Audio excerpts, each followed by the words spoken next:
बिस्मिल्लाहिर्रहमानिर्रहीम।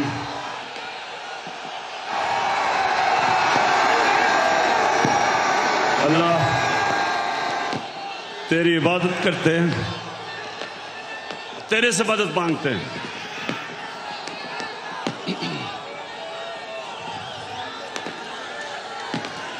बहुत शुक्रिया, बहुत शुक्रिया, बहुत शुक्रिया। लाहौर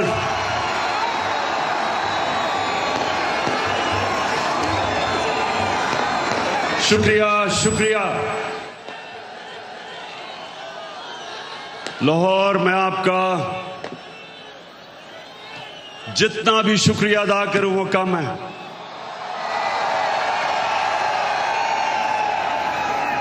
मुझे पता था कि आप मुझे मायूस नहीं करेंगे।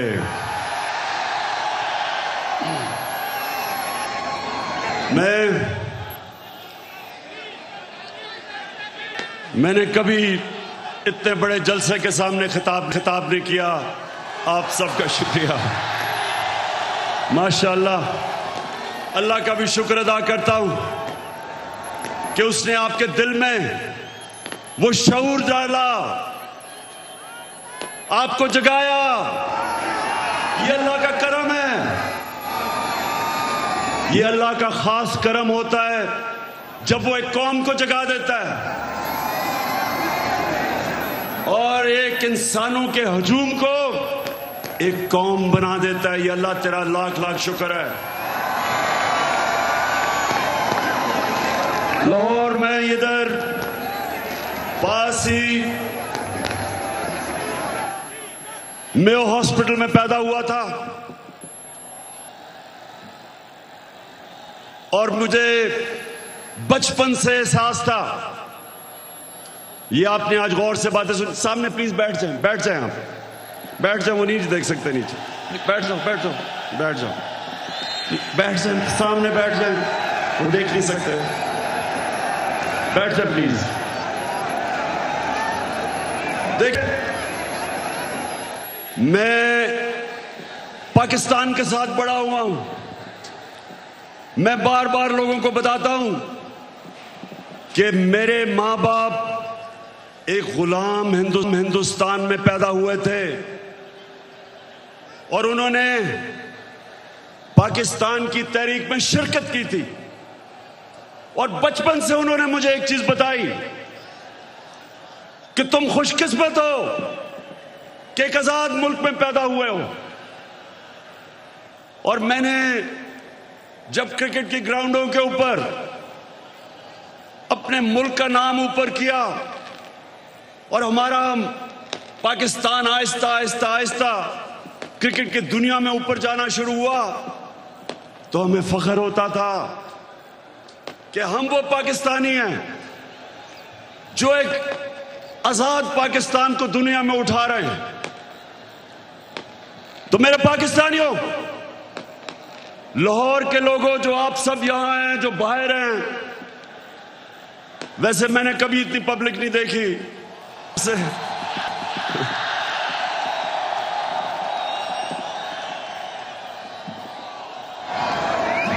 अब जितने भी लोग आज मेरी बात सुन रहे हैं, बड़े गौर से आज मेरी, क्योंकि मैंने आज आपको लाएमल देना है कि हमने ये ना गुलामी कबूल करनी है, ना ये इंपोर्टेड हुकूमत कबूल करनी है।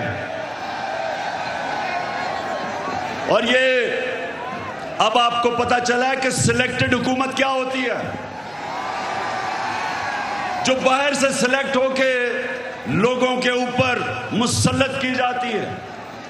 ये होती है सिलेक्टेड हुकूमत, जो डरती है इलेक्शन से, जो साजिशों से, जो पैसे लगा के, जमीन खरीद के,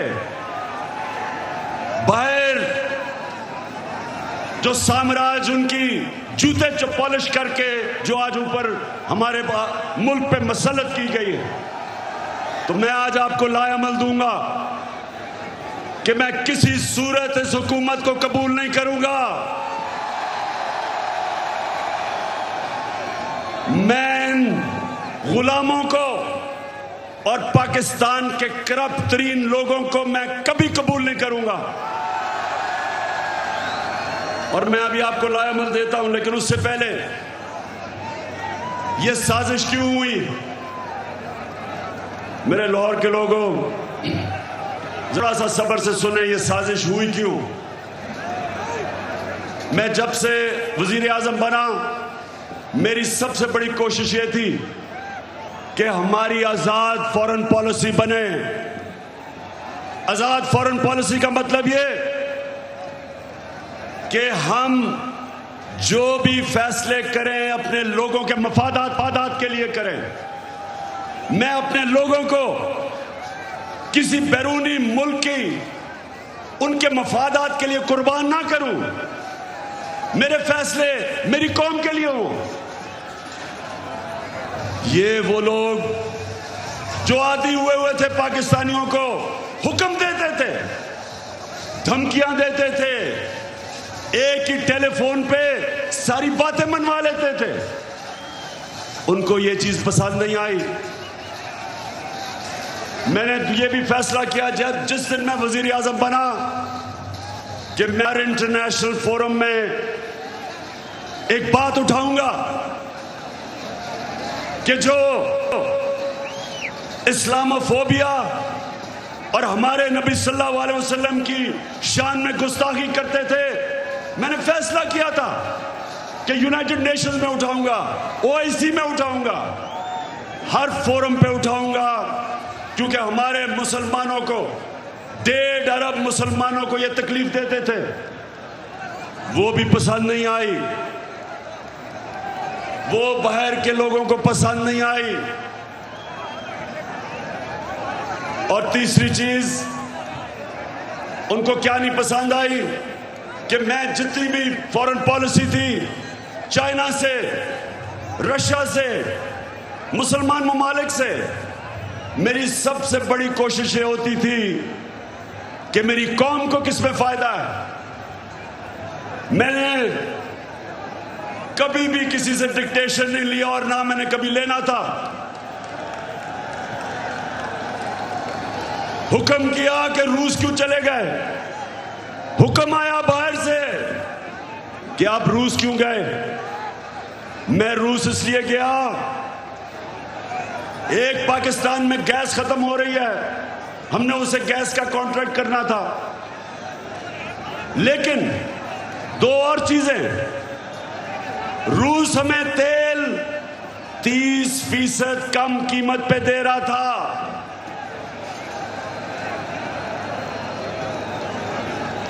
तेल 30% कम कीमत पे। इसका मतलब कि पेट्रोल और फजल रहमान को 30% कम पे हम बेच सकते थे।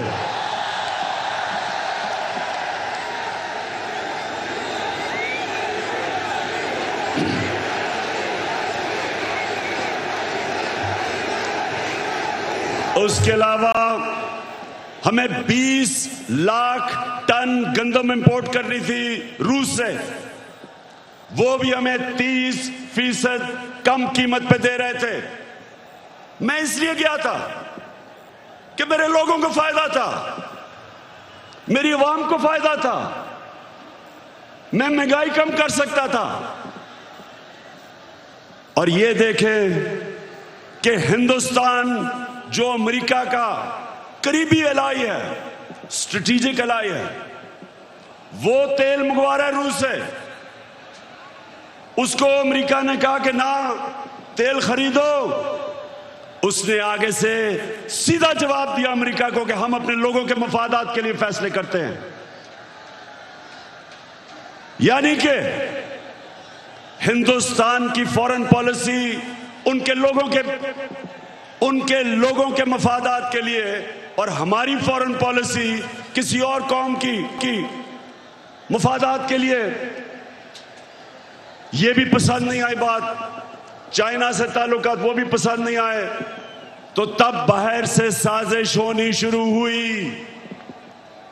लेकिन ये याद रखें कि साजिश कभी मुकम्मल नहीं हो सकती जब तक अंदर मुल्क के मीर जाफर और मीर सादिक ना बैठे हों। मीर जाफर वो गद्दार था जिसने अंग्रेजों के साथ मिलकर मुसलमानों की हुकूमत, सिराजुद्दौला की हुकूमत गिराई जाती मफादात के लिए। और मीर सादिक वो था निजाम हैदराबाद के साथ मिलके, अंग्रेजों के साथ मिलके टीपू सुल्तान को इन्होंने हरवाया। यहां भी मीर सादिक और मीर जाफर बैठे हुए थे जिन्होंने बाहर की साजिश में पूरा हिस्सा लिया।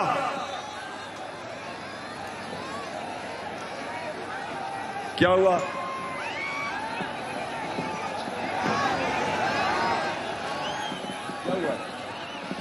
अच्छा सुना जरा, हो जाएगा ठीक। तो ये साजिश बाहर से हुई, अंदर मीर जाफर और मीर सादिक बैठे थे, अंदर थ्री स्टूजेस बैठे हुए थे, इन्होंने इनके साथ मिले। और भी इसके अंदर लोग मुलव्वस थे। और तारीख इन सारों को किसी को माफ नहीं करेगी जिन्होंने मिलके एक हुकूमत को कब गिराया।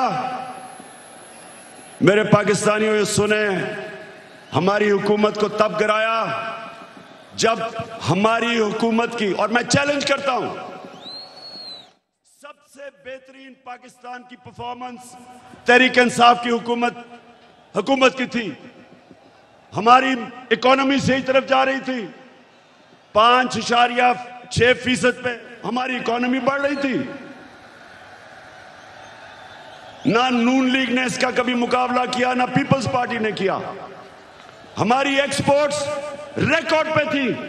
कभी पाकिस्तान की तारीख में $1 अरब की एक्सपोर्ट्स नहीं हुई। कभी पाकिस्तान में इतने बाहर से डॉलर्स नहीं आए। $31 अरब रेमिटेंसेस बैरून मुल्क पाकिस्तानियों ने हमें भेजी। $31 अरब। हम जब हुकूमत में आए थे $19 अरब थी। और पाकिस्तान की तारीख में सबसे ज्यादा पैसा हमने इकट्ठा किया टैक्स में, $6000 अरब से ऊपर। यह भी पाकिस्तान की तारीख का रिकॉर्ड था। हमने सबसे सारे बर्रे सगीर में जिस मुल्क में सबसे कम बेरोजगारी थी वो पाकिस्तान था। सबको पीछे छोड़ गए हम। और ये कब? जब कोरोना वायरस ने दुनिया में तबाही मचाई हुई थी। पाकिस्तान वो मुल्क है जिसकी दुनिया ने मिसाल दी कि उस मुल्क जिसने सबसे बेहतर कोरोना वायरस को हैंडल किया, अपने लोग भी बचाए, अपने गरीब भी बचाए, अपनी इकोनॉमी भी बचाई और अपने किसानों को। लाहौर के लोगों सुनो, हमने अपने किसानों को कैसे फायदा पहुंचाया। शुगर माफिया जो किसानों को कीमत पूरी नहीं देता था, टाइम पे पैसे नहीं देता था, क्योंकि सारे ताकतवर सियासतदान दोनों पार्टीज में शुगर माफिया का हिस्सा थे। हमने आके शुगर माफिया का मुकाबला किया, किसानों को पैसे दिलवाए ठीक टाइम पे और उनको कीमत सही मिली। उन्होंने अपनी जमीन पे लगाया। और पाकिस्तान की तारीख में 5 फसलों में की तारीख में सबसे ज्यादा पैदावार पाकिस्तान की तारीख में एक पिछले साल हमने किया। गंदम की रिकॉर्ड पैदावार, गन्ने की रिकॉर्ड पैदावार, मकई की रिकॉर्ड पैदावार, आलू की रिकॉर्ड पैदावार, चावल की रिकॉर्ड पैदावार, ये हमारे दौर में हुआ। जब दुनिया कह रही थी कि पाकिस्तान की इकोनॉमी सही रास्ते पे निकल गई है और जिस रास्ते पे जा रही है IMF की गुलामी से आजाद होने जा रही थी, तब इन्होंने हमारी हुकूमत को साजिश करके गिराया। पहले हुकूमतें गिरती थी, 2 दफा बेनजीर की हुकूमत गिरी, 2 दफा नवाज शरीफ की 90 की दिहाई में। जब भी गिरी करप्शन पे गिरी। मैं चैलेंज करता हूं, बताएं कि क्या इमरान खान ने कोई लंदन में फ्लैट लिए, कोई फैक्ट्रियां लगाई?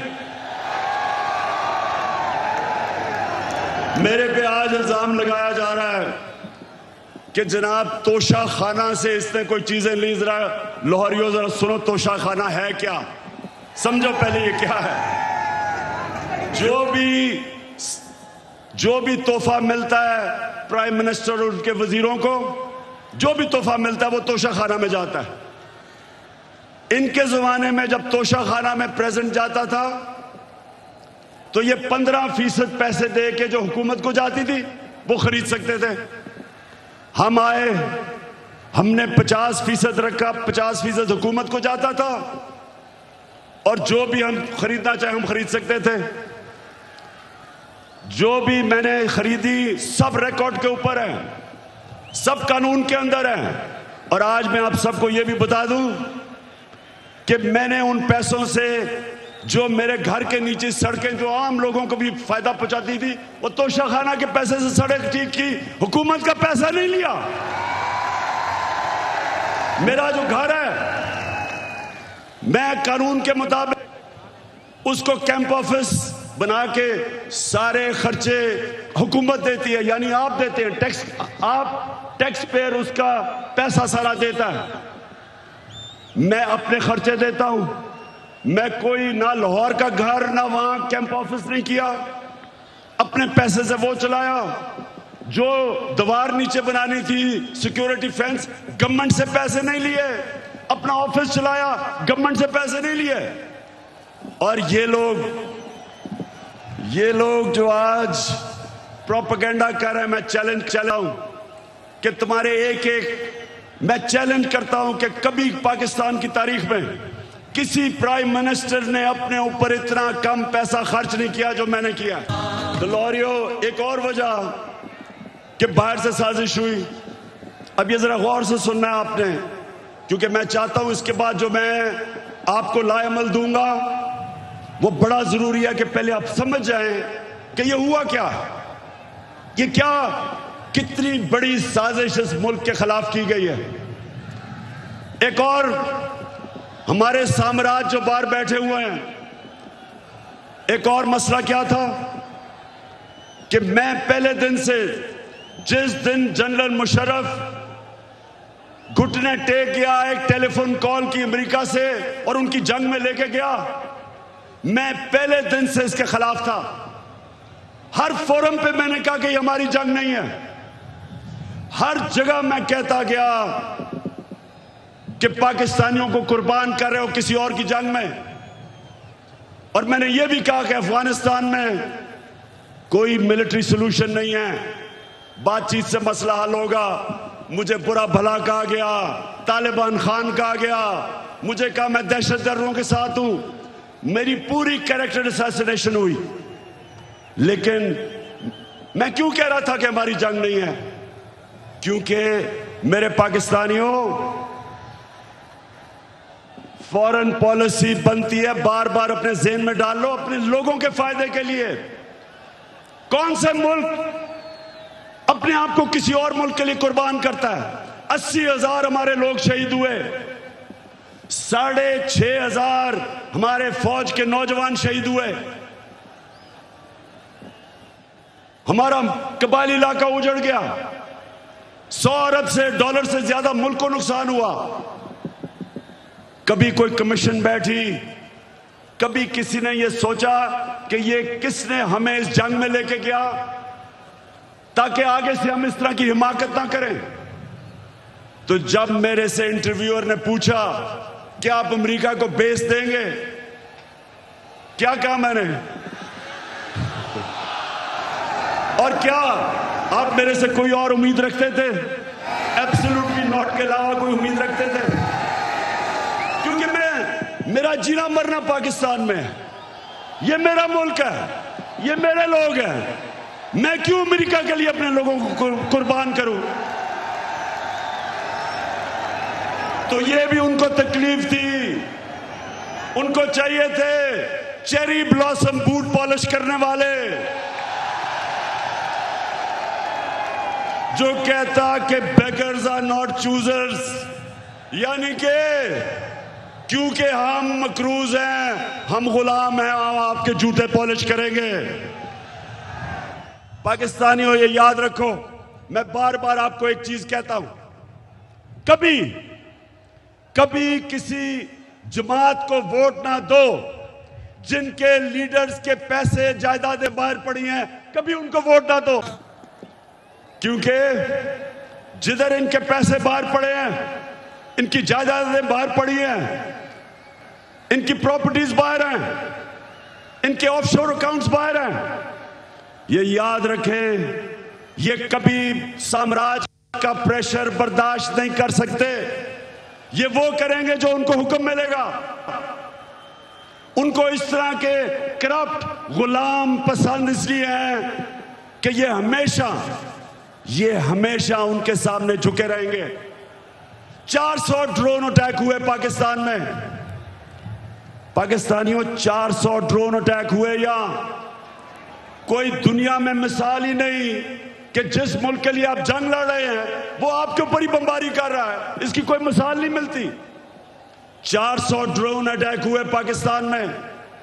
एक दफा कभी नवाज शरीफ के मुंह से एक दफा निकला कि ये आप बड़ा गलत कर रहे हैं, ये सारे ह्यूमैनिटेरियन लॉज के खिलाफ है, ये कानून के खिलाफ है कि जज जूरी एग्जीक्यूशनर 4000 मील दूर बैठ के एक बटन दबाता और लोग मर जाते हैं, नीचे बम फट जाते हैं। ये 400 ड्रोन अटैक्स हुए पाकिस्तान में, एक लफ्ज इनके मुंह से नहीं निकला। मैं निकला सड़कों पे, मैंने धरने किए ड्रोन्स के खिलाफ, मैंने हर जगह अपनी आवाज बुलंद की, लेकिन इनके मुंह से एक लफ्ज नहीं निकला, क्योंकि ये अपने पैसे के गुलाम हैं और पैसे बाहर पड़े हुए हैं इनके। और मेरे पाकिस्तानियों, जो मुझे सबसे ज्यादा तकलीफ है, आप में अभी हौसला है ना, मैंने आपसे बड़ी जरूरी बातें करनी है। हुआ क्या, बाहर से साजिश प्लान हुई, अंदर मीर जाफर बैठे हुए थे। हमें एक मसला आता है, हमारे एम्बेसडर से मीटिंग होती है एक अमेरिकी ऑफिशियल की, और उधर वो उसको क्या कहता है, ये जरा सुने, तकब्बर सुने जरा, उसका तकब्बर हमारे एम्बेसडर को कहता है कि अगर तुमने इमरान खान को इस नो कॉन्फिडेंस मोशन में ना हराया तो पाकिस्तान को बड़ी मुश्किलों का सामना करना पड़ेगा।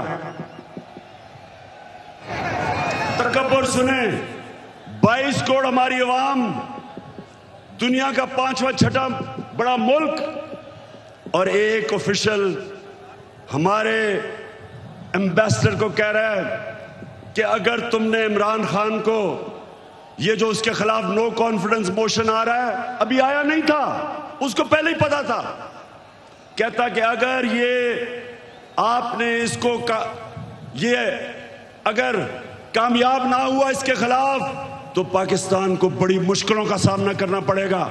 लेकिन अगर कामयाब हो गया, और ये सुनो मेरे पाकिस्तानियों, कहता अगर कामयाब हो गया तो हम पाकिस्तान को माफ कर दे।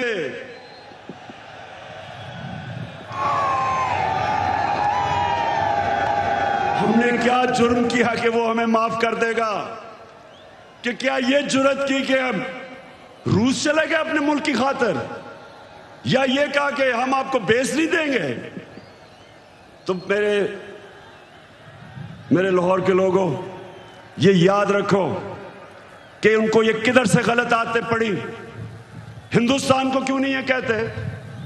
इनकी जुर्रत है हिंदुस्तान के प्राइम मिनिस्टर को वहां, अच्छा प्राइम मिनिस्टर मैं हूं, ये सुना जरा, चीफ एग्जीक्यूटिव पाकिस्तान का मैं हूं, और मैसेज किसको दे रहे हैं? किसको कह रहे हैं किसको हटा दो? बताएं किसको कह रहे हैं? प्राइम मिनिस्टर तो मैं था। तो मेरे पाकिस्तानियों जरा गौर से सुने, ये साजिश फिर क्या होता है? एकदम अगले दिन अदम एतमाद की वो आती है तहरीक, वो टेबल करते हैं असेंबली में, और हमारे जनाब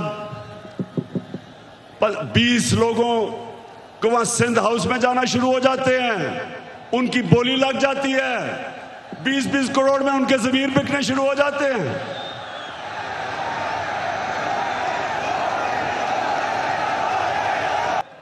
और फिर जो हमारे इत्तेहादी हैं, मैं मुनसिलाई आजाद को खराज तहसीन पेश करता हूं। आप वाहिद रह गए, बाकी सारे चले गए। कीमतें लगी, बोलियां लगी, जैसे बकरा ईद पे बकरे बिकते हैं। बंद किया जनाब उनको सिंध हाउस के अंदर, सिंध से पुलिस लेके आए। सोचिए ये पाकिस्तान में हो रहा है। मैं अपनी आज बड़े अदब से मैं अपनी अदालतों से पूछता हूं कि क्या ये आइन के खिलाफ नहीं है, ये कानून के खिलाफ नहीं है कि बिक रहे हैं बकरों की तरह। अवाम से वोट लेके आए हमारे टिकट पे और वहां जाके उनकी बोलियां लग गई। यानी ये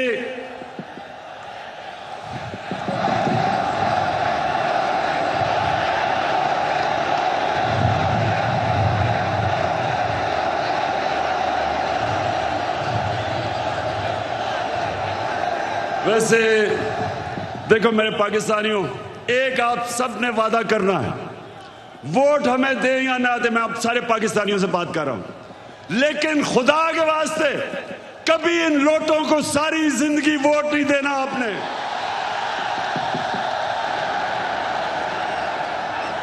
जमीर फरोशों को, जिनका ना कोई दीन है ना ईमान है ना उनमें शर्म है, कि सारी जिंदगी उनके बच्चों के ऊपर धब्बा लगेगा कि ये हैं वो लोग जिन्होंने अपने आप को बेचा, अपने जमीरों को बेचा।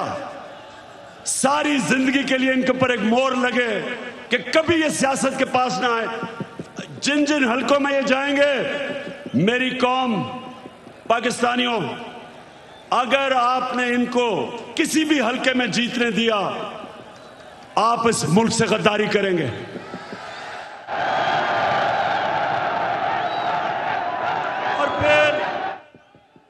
फिर जो होता है वो तारीख का हिस्सा है। अदालतें भी 12 बजे खुल जाती हैं।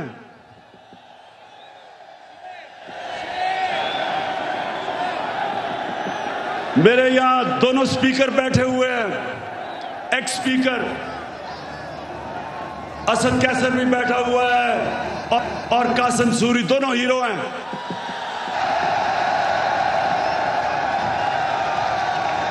हम सारा वक्त, हमारे आइन में ट्राइकोटमी ऑफ पावर की बात थी, हमारे आइन में यह था कि सुप्रीमेसी ऑफ पार्लियामेंट, लेकिन ये सब हमने अपनी आंखों के सामने, हमने सब ये इसको जाते देखा और हमने फिर ये देखा। और ये सबसे तकलीफ दह चीज है पाकिस्तानियों, जरा मेरी ये बात सुननी है।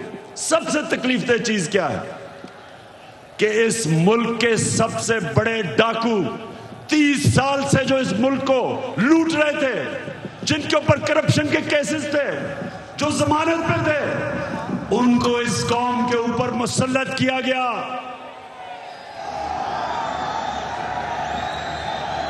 पाकिस्तानियों, मैं, मेरे से बेहतर शायद कोई भी पाकिस्तान की सियासत में ना अमेरिकनों को जानता है ना यूरोपियंस को जानता है जो मैं जानता हूं। कोई नहीं मेरे से बेहतर जानता। उनके अपने मुल्कों में ये कोई तस्वर भी नहीं कर सकता, कोई सोच भी नहीं सकता कि एक आदमी जमानत पे हो, उसको पार्लियामेंट तो दूर की बात है, उसको चपड़ासी भी बना दे, या उन्होंने हमारा प्राइम मिनिस्टर बना दिया और उसके बेटे को, जो सारा लाहौर जानता है कि हर एक एक चीज के ऊपर रिश्वत लेता था, उसको चीफ मिनिस्टर का कैंडिडेट बना दिया।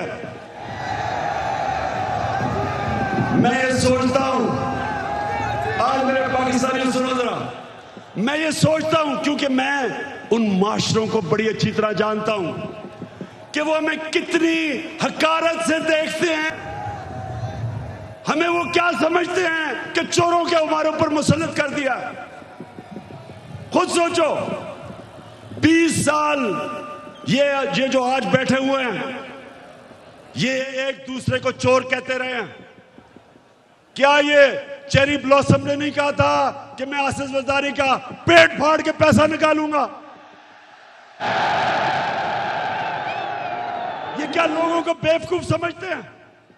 क्या नवाज शरीफ ने 2 दफा आसिफ जरदारी को जेल में करप्शन पे नहीं डाला था? और क्या आसिफ जरदारी ने हुदैबा पेपर मिल का अरबों रुपए का केस नवाज शरीफ और शहबाज शरीफ पर नहीं किया था?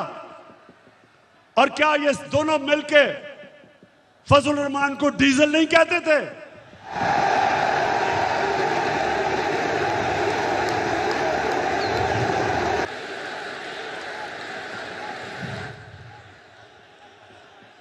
इससे ज्यादा आप एक मुल्क के ऊपर क्या जुल्म कर सकते हैं कि ये 3 स्टूजेस को, ये मुल्क के माना और डाकुओं को मुल्क के ऊपर मुसल्लत करें।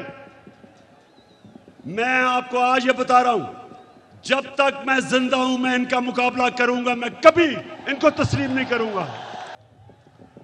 पाकिस्तानियों, अब ये जरा मेरी बात सुना, ये इतना बड़ा इस मुल्क पे जुल्म किया इन्होंने कि आपको अंदाजा नहीं कि ये जो हमारे माशरे को करेगा, एटम बॉम्ब भी नहीं कर सकता।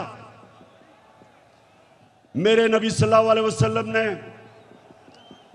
तकरीबन 1500 साल पहले कहा था, ये सुने मेरी बात खामोशी से, ये बहुत जरूरी आपके लिए समझना है कि क्यों पाकिस्तान एक अजीम कौम नहीं बन सका। 1500 साल पहले उन्होंने कहा था, मेरे पाकिस्तानियों, 1500 साल पहले उन्होंने कहा था कि वो कौमें बर्बाद हो जाती हैं जो छोटे चोरों को पकड़ के जेल में डालती हैं और बड़े डाकुओं को उनका निजाम पकड़ नहीं सकता।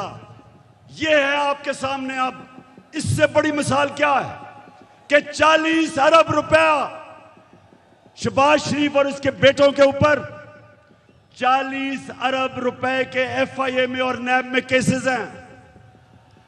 एफआईए के 16 अरब रुपए इसके नौकरों के नाम पे एफआईए ने पकड़े हैं और इस आदमी को प्राइम मिनिस्टर बना दिया।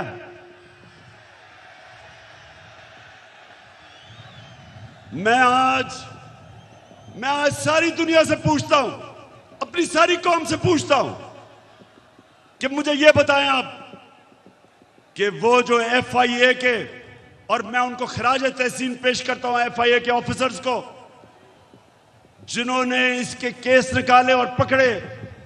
जब इसका बेटा सलमान शहबाज बाहर भाग गया, जब उसे पता कि एफआईए पकड़ने लगी है, उससे पहले दामाद इनकी अपनी हुकूमत में, जब नून लीग की हुकूमत थी, इसका शहबाज शरीफ का दामाद बाहर भागा करप्शन के केसेस से डर के। नवाज शरीफ के दोनों बेटे बाहर भागे क्योंकि वो बता नहीं सकते थे कि अरबों रुपए की प्रॉपर्टीज इनके पास लंदन में किधर से आई। इसहाक डार प्राइम मिनिस्टर के प्लेन पे नून लीग की हुकूमत में बाहर भागा, उसके बेटे बाहर भागे हुए हैं। ये लोगों को हमारे ऊपर मुसल्लत किया जा रहा है। 95% इनके ऊपर केसेस हमारे दौर में नहीं बने, पहले के बने हुए हैं। और ये लोग आज जिधर आके बैठ गए, मुझे ये बताएं कि कौन सा गवर्नमेंट ऑफिसर इनके खिलाफ एक्शन लेगा? कब आगे से एफआईए कब इनके खिलाफ एक्शन लेगी? जब उनको पता ये होगा कि ये तो उनके ऊपर इंतकामी कार्रवाई करेंगे अगर वापस आ गए। अब सोचें, कहीं दुनिया में होता है कि वो एफआईए जिसने इसके ऊपर केसेस निकाले हैं, ये उसी के ऊपर आके बैठ गया और सबसे पहले इसने उस दिलेर ज़हीन ऑफिसर को फारग किया जिसने इसके केसेस पकड़े थे। तो मैं फिर बड़े अदब से अपनी अदलिया से पूछता हूं कि क्या आपका काम नहीं इनकी हिफाजत करना, इन ऑफिसर्स की? क्या आपका काम नहीं कि एक कॉन्फ्लिक्ट ऑफ इंटरेस्ट, कि जो आदमी एफआईए में पकड़े हुए केसेस, आपका काम नहीं उनकी हिफाजत करना? तो पाकिस्तानियों, मैं आज आपके सामने एक और बात कहता हूं। 3.5 साल मैं हुकूमत में कोशिश करता रहा कि इनके केसेस आगे बढ़े। 3.5 साल में कोशिश करता रहा। पुराने केसेस थे इनके, जरदारी के ऊपर अरबों रुपए के केस थे, उसकी और उसकी वो जो ओमनी ग्रुप, बिलावल भुट्टो को भी उसी अकाउंट से पैसा जा रहा है, फेक अकाउंट से, जिधर रेहान अली को पैसा जा रहा है। साफ ओपन एंड शट केस। वो जो सिंध का चीफ मिनिस्टर है, उसके ऊपर पूरा केस ओपन एंड शट, लेकिन कुछ होता ही नहीं था। मेरे नीचे ना नैब भी मेरे नीचे नहीं, अदलिया आजाद। क्या कर सकते थे? 100 एफआईए के केसेस जो इसके ऊपर हुए, और वो भी डर डर के बेचारों ने किया। तो मेरे हाथ में क्या था? और जिनके हाथ में पावर थी, मैं आज आपको यह कहना चाहता हूं कि वो करप्शन को बुरा ही नहीं समझते थे। उनके लिए करप्शन बड़ी चीज ही नहीं थी। उनके ख्याल में कि ये जो करप्शन है ये तो होती है, और उन्होंने, क्योंकि वो करप्शन को समझते थे, ये सबसे बड़ा इस मुल्क के ऊपर अलमिया है कि आज जिन लोगों को जेल में होना चाहिए था, वो आज या वजीर बन गए और या प्राइम मिनिस्टर बन गए हैं, और या वजीर आला बनने की कोशिश कर रहा है। तो पाकिस्तानियों, ये कौम ये बर्दाश्त नहीं कर सकती, कोई कौम ये बर्दाश्त नहीं कर सकती। इसलिए मैं अभी आपको लायमल दूंगा कि हमने करना क्या है, लेकिन मैं ये आपको वाजे कर दूं, मैं जब तक जिंदा हूं, मैं इस नाइंसाफी और जुल्म का मुकाबला करता रहूंगा। पाकिस्तानियों, लाहौर के मेरे बाशऊर शहरियों, पहले बताएं आप तैयार होंगे जो मैं आपको बाद में बताने लगा हूं मेरे साथ? इंशाल्लाह। अच्छा, अब मैं आपको जिस चीज की मुझे और बहुत तकलीफ है कि वो केसेस जो भी ताकतवर है यहां, उनको हमारा इंसाफ का निजाम कानून के नीचे ला ही नहीं सकता। अब ये सोचें कि जब हमारे नबी सल्लल्लाहु अलैहि वसल्लम ने कहा था कि कौम तबाह हो जाती जब ताकतवर को नहीं पकड़ती, डाकू को और सिर्फ छोटे चोरों को पकड़ती है, उनकी सोचें, उनकी हिकमत, यानी उनमें अल्लाह को सबसे दुनिया का अजीम आदमी किसी वजह से बनाया था और हमें हुक्म किया था कि उनकी सुन्नत पे चलो। देखें, छोटा चोर भैंस चोरी कर लेगा, मोटरसाइकिल चोरी कर लेगा, ज्यादा से ज्यादा गाड़ी चोरी कर लेगा, कितना पैसा बना लेगा। लेकिन जब बड़ा डाकू चोरी करता है, अरबों रुपए की चोरी करता है, अब वो बिस्तर के नीचे नहीं वो पैसा रख सकता, वो बैंक में नहीं डाल सकता क्योंकि पकड़ा जाएगा। लिहाजा वो पैसा मुल्क से बाहर भेजता है, दुगना नुकसान करता है, चोरी भी बड़ी करता है। और जब वो पैसा मुल्क से बाहर भेजता है, जिसको मनी लॉन्ड्रिंग कहते हैं, तो वो डॉलर खरीद के भेजता है। जब वो डॉलर खरीदता है, डॉलर के ऊपर प्रेशर पड़ता है, रुपए की कीमत गिरती है। जब रुपया गिरता है, महंगाई आती है, गुर्बत बढ़ती है। आज ये हाल है कि यूनाइटेड नेशंस के सेक्रेटरी जनरल ने एक कमेटी बनाई है जिसको कहते हैं फैक्ट टाइप पैनल। उस पैनल को उसने कहा इन्वेस्टिगेट करो कि क्या वजह है कि गरीब मुल्क गरीब हो रहा है और अमीर मुल्क अमीर हो रहे हैं। आपको पता है उस पैनल ने क्या, उसने जब इन्वेस्टिगेट किया तो क्या चीज सामने आई कि हर साल, पाकिस्तानियों इधर और से सुनो, हम IMF से हम सिर्फ 6 अरब रुपए के कर्जा जब लेते हैं तो हमें उनकी हर बात माननी पड़ती है। हमें मुल्क के ऊपर एक जंजीर डाल जाती है गले में 6 अरब डॉलर पे। तो हर साल गरीब मुल्कों से जो पैसा जाता है अमीर मुल्कों में, ऑफशोर अकाउंट्स में, लंदन फ्लैट्स में, वो 1700 अरब है। 1700 अरब डॉलर हर साल गरीब मुल्कों से चोरी होकर अमीर मुल्कों में जाता है। हमारे मुल्क से अंदाजा लगाया जाता है 15 अरब डॉलर हर साल बाहर जाता है चोरी करके। और वो कौन करता है? वो भैंस चोर या मोटरसाइकिल चोर नहीं करता, वो ये बड़े बड़े डाकू जो आज ऊपर मुसल्लत कर दिए हैं, ये चोरी करके पैसा बाहर भेजते हैं। और इसलिए मेरे पाकिस्तानियों, इनका मुकाबला करना है। हमने सुना है कि ये मीर जाफर की हुकूमत ने फैसला किया है कि कमीशन बनाएंगे उमर आसरे के ऊपर। शहबाज शरीफ, तुम और तुम्हारी फैमिली से ज्यादा झूठे लोग दुनिया में आए नहीं हैं। तुम्हारे से ज्यादा करप्ट लोग इस दुनिया में नहीं आए। आपने तो जाके लाहौर हाई कोर्ट में गारंटी दी थी कि नवाज शरीफ वापस आ जाएगा। नवाज शरीफ ने नेशनल असेंबली में खड़े होकर कहा, जब पैनामा में ये पकड़े गए, पैनामा में क्या हुआ था? पैनामा में पता चला, इंकशाफ हुआ कि जो 4 महंगे तरीन लंदन में मेफेयर की अपार्टमेंट्स हैं वो मरियम के नाम पे हैं। तो जब पैनामा में ये इंकशाफ हुआ तो नवाज शरीफ ने असेंबली में जाके कहा कि ये हैं वो दस्तावेज जो साबित करते हैं कि ये लीगल खरीदे गए हैं। वो सारे दस्तावेज जाली निकले। फिर सुप्रीम कोर्ट में कहा, कहता कतरी खत आ गया। वो कतरी खत कहता है कि हमने कैसे अपार्टमेंट लिए, वो भी जाली निकला। फिर मरियम ने सुप्रीम कोर्ट में कहा, एक ट्रस्ट डीड उसने दिखाई। अब ट्रस्ट डीड क्या कहती है? उन्होंने कहा जी ये मेरे भाइयों के मेरे बीच में ये ट्रस्ट डीड थी।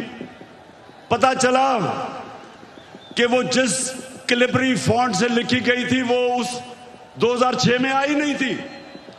नकल में भी अकल चाहिए। और फिर इनके लाहौर में जो इन्होंने लूट मार की LDA में, हर थोड़ी देर के बाद आग लगती है और उनके रिकॉर्ड जल जाते हैं। तो तुम्हारा ख्याल है शहबाज शरीफ कि हम तुम्हारी कोई कमीशन मानेंगे? हम सिर्फ एक कमीशन मानेंगे, सुप्रीम कोर्ट के अंदर ओपन हेयरिंग हो। जिस तरह धांधली के ऊपर कमीशन बनी थी, ओपन हेयरिंग हो, मीडिया के सामने हो, ताकि सबको पता हो कि कितनी बड़ी साजिश हुई है पाकिस्तान से। और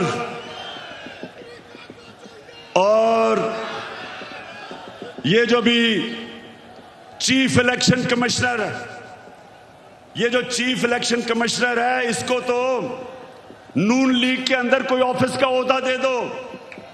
इसका जितना इसने तहरीक इंसाफ के खिलाफ काम किया आके, मैं तो कहता हूं कि नून लीग के लोग भी शर्म आती उनको काम करते हुए कि सारे फैसले हमारे खिलाफ। फॉरेन फंडिंग केस क्या है? हमें बैरून मुल्क पाकिस्तानियों ने पैसे भेजे। वो पाकिस्तानी जो कि 31 अरब डॉलर इस मुल्क को भेजते हैं जिस पे पाकिस्तान चलता है, वो फॉरेन फंडिंग नहीं है।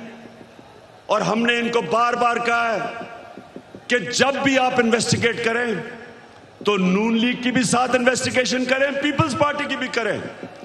और लाहौर के लोगों, मैं आपके सामने दावा करता हूं कि जब भी हमारी सामने इन्वेस्ट होगी, दूध का दूध पानी का पानी हो जाएगा। एक पार्टी होगी पाकिस्तान की तारीख में जो पॉलिटिकल फंड रेजिंग करती है, लोगों से पैसे इकट्ठे करती है। इनके पैसे वो बिजनेसमैन देते हैं जिनके साथ मिलकर ये पैसे बनाते हैं, उनको कॉन्ट्रैक्ट्स दिलवाते हैं, फिर उनसे पैसे लेते हैं। एक एक का नाम भी मुझे पता है। उनसे पैसे लेते हैं, इनके पास कोई फंड रेजिंग का तरीका नहीं है। तो मैं चैलेंज करता हूं कि अगर हिम्मत है तो हम तीनों के इकट्ठे केस सुनो, ताकि सारी कौम को पता हो, सारी कौम के सामने आए कि किससे सही मायने में पैसे इकट्ठे करें और कौन 2 नंबरी से पैसे इकट्ठे कर। वैसे मैं सोचता हूं ये नून लीग के और पीपल्स पार्टी के लोगों को मैं सोचता हूं, और वो डीजल वाले के लोगों को भी, कि मुझे ये बताएं कि कोई आपको शर्म नहीं आती कि वहां जरदारी फैमिली के अलावा कोई नहीं आता ऊपर, यहां शरीफ फैमिली के अलावा कोई नहीं आता, उधर फजल रहमान के बेटों के अलावा कोई नहीं आता। कोई आपको शर्म नहीं आती कि किसी में सलाहियत नहीं ऊपर आने की? हमारी पार्टी में क्यों नहीं है? बताएं मेरा कौन सा रिश्तेदार है? बताएं कौन है रिश्तेदार, कौन सा दोस्त है मेरा पावर में? क्योंकि मेरिट के ऊपर चल रहे हैं हम। ये खानदानी पार्टीज, मैं इनके ऊपर हैरत मुझे होती है कि क्यों नहीं इनको अजीब लगता कि वो एक बच्चे को बाहर से उर्दू उसको पूरी आती नहीं, उसके सामने बड़े बड़े झुके हुए होते हैं। वो जब नवाज शरीफ प्रेसिडेंट ओबामा को मिला पर्चियां पकड़ के, तो जिसकी काम पे टांग रही थी, 14 साल हो गए, उर्दू नहीं आ रही सही तरह, करते करते में फर्क ही नहीं पता चलता उसको। तो दूसरी तरफ वो मरियम तैयार है, जिसने जिंदगी में 1 घंटे का काम नहीं किया, वो तैयार बैठी है, उसका बेटा तैयार बैठा है, उनके रिश्तेदार तैयार बैठे हैं सबके। तो कोई इनके लोगों को कोई एहसास नहीं कि ये हैं कौन, इनकी सलाहियत क्या है सिवाय चोरी करने के, कि इनके अलावा कोई ऊपर ही नहीं आ सकता।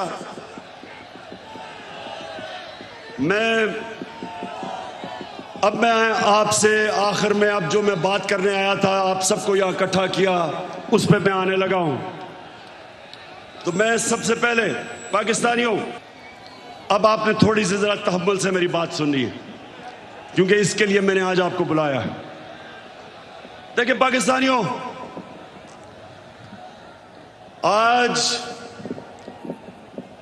आज वो दिन है, 84 साल पहले इल्लामा इकबाल इस दुनिया से गए थे। सामने उनका मज़ार है, और वो एक ऐसा इंसान था, शायद ही कोई ऐसा ज़हन 500 साल में मुसलमान दुनिया में आया हो। और इल्लामा इकबाल की जो पूरी कोशिश थी कि एक गुलाम कौम को उठाए, जिंदा करे गुलाम कौम को, उनकी इतनी शायरी है। लेकिन जो मुझे सबसे ज्यादा पसंद है, और आज जो मैं एक फिक्रा कहना चाहता हूं, कि उस रिस्क से मौत अच्छी है जिस रिस्क से परवाज में आती है कोताही।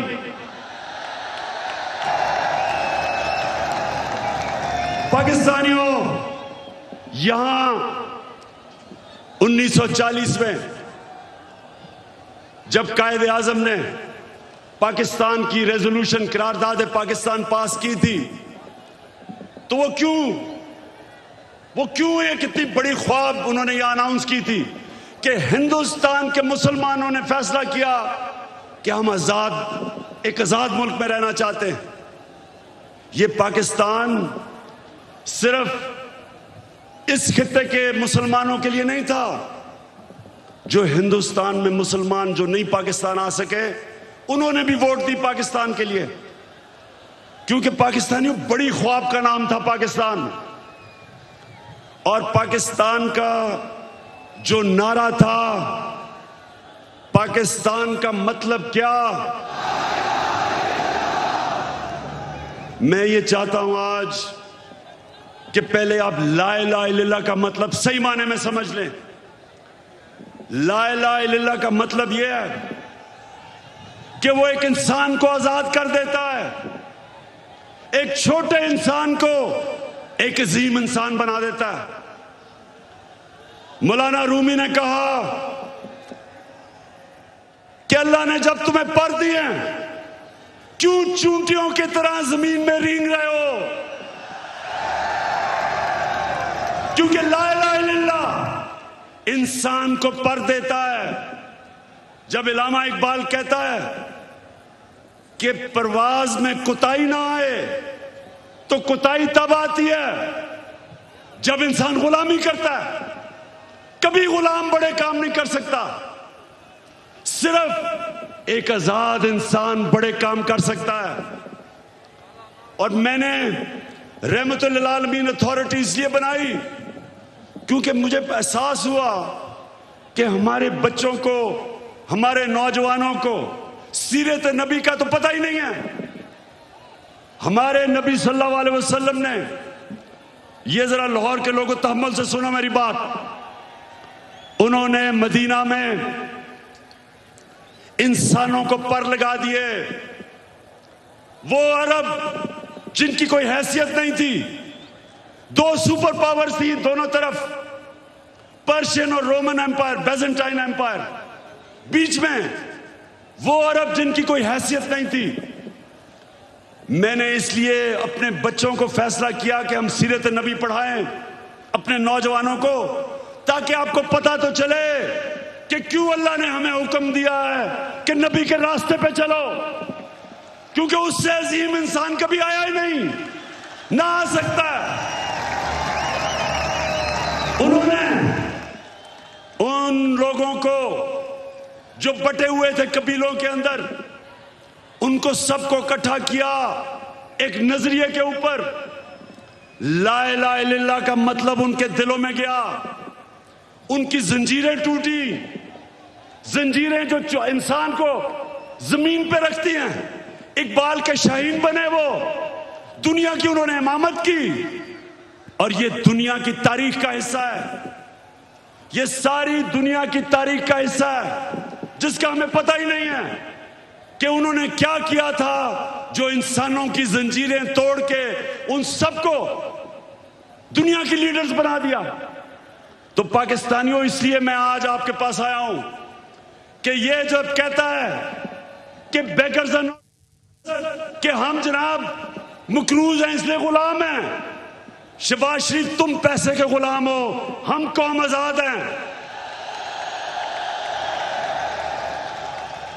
और दूसरा कहता है कि जनाब हम तो लाइफ सपोर्ट मशीन पे हैं, अमेरिका जब चाहे बंद कर दे। शर्म करो, शर्म करो कि 22 करोड़ लोगों को तुमने गुलाम रख दिया, क्योंकि तुम खुद गुलाम हो, तुम्हारे पैसे बाहर पड़े हैं, अपने पैसों की पूजा करने वाले तुमने। हम जो एक बड़ी अजीम ख्वाब पाकिस्तान जो बनना था, आपने हमें चूंटियों की तरह जमीन पर रखा हुआ है। मैं आज आपको आजाद करने आया हूं, मैं आप आज से अहद लेने आया हूं कि हमने इकबाल का शाहीन बनना है। हमने किसी सूरत किसी के सामने झुकना नहीं है। हमने 22 करोड़ की एक ऐसी कौम बनना है, वो कौम बनना है। और मेरा लीडर कायदे आजम था, जो एक गुलाम हिंदुस्तान में भी आजाद आदमी था। तो पाकिस्तानियों, मैं चाहता हूं कि आप अपना मुकाम समझें। कुरान में अल्लाह कहता है कि मैंने इंसान को अशरफुल मखलूकात बनाया, सबसे अजीम मखलूक। फरिश्तों को कहा कि इंसान के सामने झुको। शैतान को उन्होंने जन्नत से निकाला एक वजह से, इबादत तो वो सबसे ज्यादा करता था अल्लाह की, क्योंकि उसमें तकब्बर था, कहता मैं इंसान के सामने नहीं झुकता। और अल्लाह ने उसे कहा कि तुम्हें भी अंदाजा नहीं कि मैंने इसको क्या सलाहियतें दी हैं। और कुरान में फिर ये भी है, जब इंसान ऊपर जाता है तो फरिश्तों के से ऊपर चला जाता है, लेकिन जब वो गिरता है जानवरों से नीचे गिर जाता है। हमारे ऊपर है, हम ऊपर जाना चाहते हैं या जमीन पे रेंगना चाहते हैं। पाकिस्तानियों, आप एक दफा फैसला कर लें। जब आप फैसला करेंगे कि हम किसी सूरत स्वाय अल्लाह के किसी के सामने नहीं झुकेंगे, आपकी परवाज ऊपर चली जाएगी। जिस दिन ला इलाहा इल्लल्लाह का मतलब आप समझ गए, आपकी जंजीरें टूट जाएंगी। ये जो गुलामी की जंजीरों में हमें डालना चाहते हैं टूट जाएंगी। अब सब उठ जाएंगे। 22 करोड़ लोग हैं बाहर, पाकिस्तानी बैठे हैं, हर किस्म की सलाहियत रखते हैं, लेकिन ये चोर और डाकू, पैसे के गुलाम, अगर ये आपके ऊपर बैठे रहे ये मुल्क कभी आगे नहीं बढ़ेगा बल्कि नीचे जाएगा। हमारी कभी फॉरेन पॉलिसी आजाद नहीं हुई। स्वाय थोड़ी देर के भुट्टो के जमाने में, और भुट्टो को साजिश करके अंदरूनी मीर जाफर ने उसको फांसी दिलवाई। कभी उसके बाद आजाद नहीं हुई, लेकिन कभी इतनी गुलाम भी नहीं हुई जो ये थ्री स्टूजेस के दौरान हुई है। जो इन्होंने हमारे साथ किया, जिस तरह इन्होंने हमें गुलामी करवाई, इसकी कोई मिसाल नहीं है। रमजी यूसुफ को पकड़ा दिया अमेरिकनों को हमारे कानून के बरखिलाफ। एमएल कांसी को पकड़ा दिया हमारी अदालतों को पूछे बगैर। एमएल कांसी के वकील ने अमेरिका की अदालत में क्या कहा जब उन्होंने पूछा जज ने कि क्यों पाकिस्तान के कानून के बगैर आप उसको उठा के ले गए हैं, तो उसका वकील कहता कि पाकिस्तानी अपनी वालदा को बेच देंगे डॉलरों के पीछे। और वो किसका दौर था? नवाज शरीफ का दौर था। हम नहीं बेचेंगे, नवाज शरीफ बेच देगा, पैसे का पुजारी है। फिर जनरल मुशर्रफ का दौर आया। 9/11 के बाद इसने पकड़ के पाकिस्तानियों को ग्वांटानामो बे में दे दिए। मुल्ला ज़ईफ तालिबान का एम्बेसडर था। जिनीवा कन्वेंशन के मुताबिक उसको प्रोटेक्शन थी, उन्होंने उसके बावजूद पकड़ा दिया, उनको ग्वांटानामो बे में भेज दिया। हमारे मुल्क से लोगों को उठा के ले गए। हम जंग उनकी लड़ रहे हैं और दुश्मन हम ही बने हुए हैं। 400 ड्रोन अटैक्स करवा दिए, कबायली इलाके को उजाड़ दिया। जो कबायली इलाके के लोगों को मुश्किलों का सामना करना पड़ा, आप सोच भी नहीं सकते। 35 लाख लोगों ने नकल मकानी की वहां से, 40 लाख लोगों ने स्वाद से नकल मुकानी की। या मेरे 2 एक्स मिनिस्टर्स बैठे हुए हैं। मुराद सईद वालदा को एक उसी जंग में स्वाद में जब बम फटा तो उसकी वालदा के सर पे लगा, अभी तक वो कोमा में है, सालों से वो कोमा में पड़ी हुई है। यहां सरताज गुल है, उसका भाई यहां खुदकुश हमले में लाहौर में वो बेचारा शहीद हुआ। मेरे माँ और वालिद की दोनों तरफ से एक जनरल बिलाल शहीद हुए वालदा की तरफ से, और न्याजी हमारे मियाँ वाली से शहीद हुए। 80,000 हमारे लोग मारे गए। क्यों? पाकिस्तान की जंग से क्या ताल्लुक था? क्योंकि गुलाम बैठे हुए थे। हमें कुर्बान किया गया किसी की खातिर और हमें दुनिया में जिल्लत मिली। उसामा बिन लादेन को पाकिस्तान में आके इन्होंने खत्म किया। कोई 3 दिन कोई बोला नहीं। प्रेसिडेंट ओबामा अपनी किताब में लिखता है कि मुझे बड़ा खौफ था कि मैं सदर जरदारी को जब टेलीफोन करूंगा वो बड़ी मुजम्मत करेगा कि तुमने हमारे मुल्क में आके ये किया क्या। कहता जब 3 दिन के बाद मैंने जरदारी को टेलीफोन किया तो कहता मुझे मुबारक देनी शुरू कर दी उसने।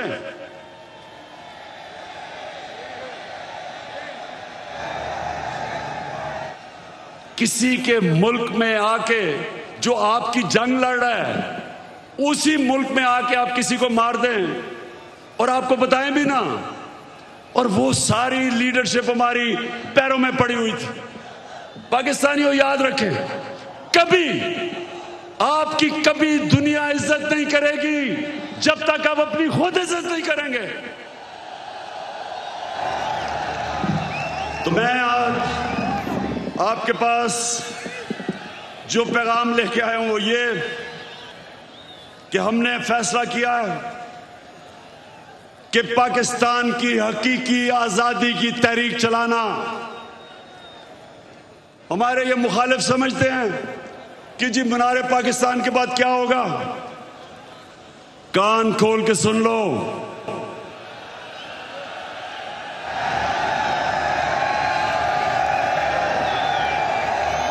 कान खोल के सुन लो कि असल पार्टी तो अब शुरू हुई है। सारे पाकिस्तान, ये मैं तहरीक इंसाफ को कॉल नहीं दे रहा, मैं अपने सारे पाकिस्तानियों को कॉल दे रहा हूं, बल्कि मैं नून लीग और पीपल्स पार्टी के लोगों को जो इस मुल्क में आजादी चाहते हैं, जिनको पता नहीं कि कितनी बड़ी साजिश हुई है, मैं उनको भी आज पैगाम दे रहा हूं कि आपने सबने तैयारी करनी है। गली गली, मोहल्ले मोहल्ले, शहरों में, गांव में आपने सबने तैयारी करनी, आज से शुरू करनी है। आपने मेरी कॉल की इंतजार करनी है जब मैं आप सबको इस्लामाबाद बुलाऊंगा।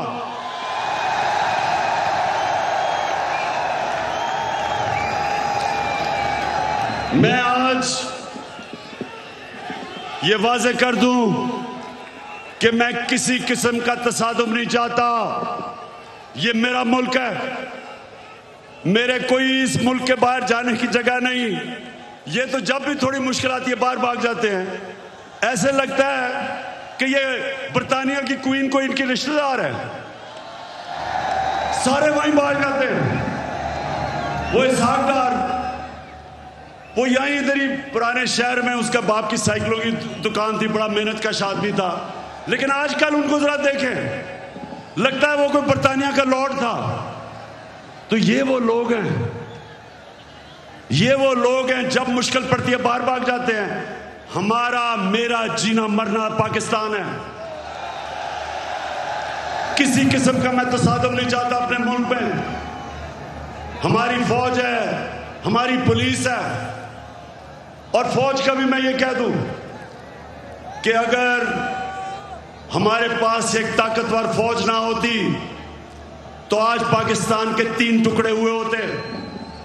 हमारे जो दुश्मन हैं वो सिर्फ इसलिए कामयाब नहीं हुए कि माशाअल्लाह हमारी कौम अपनी फौज के साथ खड़ी है। हमारी फौज ने एक गलत फैसला मुशर्रफ ने किया, गलत फैसला उसने किया, लेकिन हमारी फौज ने जिस तरह की कुर्बानियां दी, वो कुर्बानियां ना देते तो आज पाकिस्तान का भी वो जो शाम और इराक का हाल है वो होता। तो हम आज दाद देते हैं अपनी फौज को, अपनी पुलिस को। हम चाहते हैं कि हमारी पुलिस भी एक मजबूत पुलिस फोर्स बने। हम कोई किसी किस्म की इस मुल्क को नुकसान नहीं पहुंचाना चाहते, लेकिन हम किसी सूरत इस इंपोर्टेड हुकूमत को तस्लीम नहीं करेंगे। जो भी हो, ये जब समझते हैं कि ये तहरीक खत्म हो जाएगी, तहरीक अभी जोर पकड़ेगी। मैंने अपनी सारी पार्टी के बड़े बड़े सीनियर्स को कहा है कि इन्होंने निकल जाना है सारे पाकिस्तान में। आपने लोगों को तैयार करना है, अपनी हकीकी आज़ादी की तहरीक में सबको शामिल करना है। आपने अपने इलाकों से निकल के, और सीनियर लीडरशिप ने पाकिस्तान के उन इलाकों में जाना है ताकि लोग तैयार हों, मेरी कॉल की इंतजार करें। और मैं सिर्फ एक चीज चाहता हूं, कोई और चीज नहीं चाहता। मैं चाहता हूं कि जल्दी से जल्दी इलेक्शन अनाउंस किए जाएं।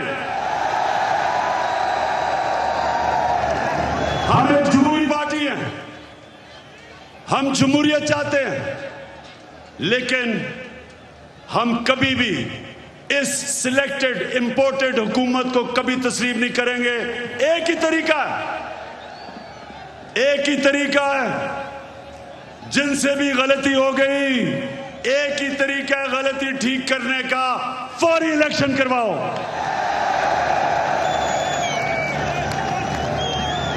27 तारीख को मैं चाहता हूं मेरे पाकिस्तानियों, 27वीं तारीख को शबे दुआ की रात हम बनाएं, अल्लाह से दुआ करें कि हमारी हकीकी आजादी की तहरीक को कामयाब करे अल्लाह। और मैं सबसे अब आखिर में ये अहद लेना चाहता हूं, आपने आज हाथ करके मेरे साथ एक अहद करना है कि आपने मेरे बाद रिपीट करना है। अभी जो आपको कहूंगा रिपीट करना है। क्या हम सब आज अहद करते हैं कि हम अपने मुल्क की हकीकी आजादी और जमहूरियत के लिए हर वक्त जद्दोजहद करेंगे, तब तक जद्दोजहद करेंगे जब तक इलेक्शन अनाउंस नहीं होते। पाकिस्तान जिंदाबाद।